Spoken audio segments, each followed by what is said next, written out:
Hello everyone. In this video, I will show you how to connect your Alpha Futures account to Ninjatrader. First, you need to sign the required agreement and get your login details. Go to your Alpha Futures dashboard and open the account information or profile section. Here, you will find your Tradivate username and password. Keep these ready because you will need them in the next steps.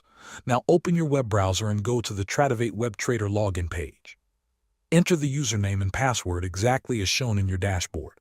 After you log in, a form will appear on your screen. This is the non-professional agreement. You need to sign this form to continue. When signing the form, make sure you select simulation as your trading mode.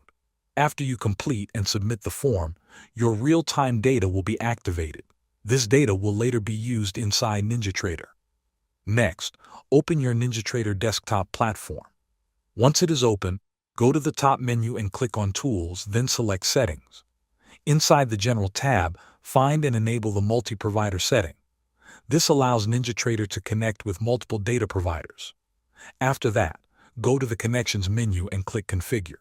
In the available list on the left side, find Ninjatrader and double-click it. This will move it to the Configured Connections list. Select the new connection, usually named My Ninjatrader. On the right side, enter the same username and password from your Alpha Futures dashboard. Once entered, save your settings. You are now ready to connect and start using your account. Thanks for watching.